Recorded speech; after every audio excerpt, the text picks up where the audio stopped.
এই বিলে আমার 14 নং গোলপাড়া বিধানসভা সমষ্টিত 4টা দলের পৰা 4জন ব্যক্তিক দলীয় টিকেট প্রদান করেছে। হয়তো মন্দির আপনারা বুঝবেন বিধানসভা সমষ্টি আছিল সেই এগৰাকী ব্যক্তির ইতিহাস আপোনালোকে নাজানে। সেই 4গৰাকী ব্যক্তির ইতিহাস তেওঁলোকৰ প্রত্যেক পরিচয় মই আপোনালোকৰ সন্মুখত দাঙি ধৰিছো। নাম্বার 1 কংগ্রেস দলের একে রশিদ। তেখেতে মেট্রিক পাস করার পিছত বরপেটা জেলার সত্যগণত একটা মার্ডার কেসত রাতের আন্ধারত গোলপাড়াত আহি বসতি স্থাপন করে আজি আমার মধ্যে তেখেতে শাসন করার নামতো আমাক শাসন কৰি আছে, উন্নয়ন টাকা সম্পূর্ণ লুটি খাই আছে। এই হল তেখেতৰ বৰপেটীয়া চরিত্র। দ্বিতীয়তে আছে রাইজদার দলের ক্যান্ডিডেট পশ্চিম গোয়ালপাড়া বিধানসভা সমষ্টির 3বারের বিধায়ক, সন্মুখত পবিত্র নাম আছে আলহাজ আব্দুর রশিদ মন্ডল।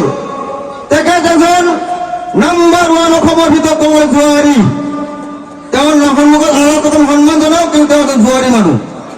তেখেতৰ পৰিচয় হল তেখেত বৰপেটা জিলাৰ সভাপতি চলৰ মানুহ। এওঁ তেখেতৰ স্থানীয় ব্যক্তি নহয়, একে রশিদ নহয়। আৰু এজন ব্যক্তি আমাক কব বোলে মই দেশী মানুহ।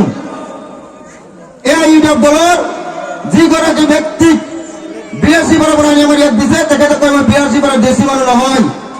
তেওঁৰ পিতৃ পৰিচয় তেখেত শিলচৰৰ চিলতীয়া মানুহ।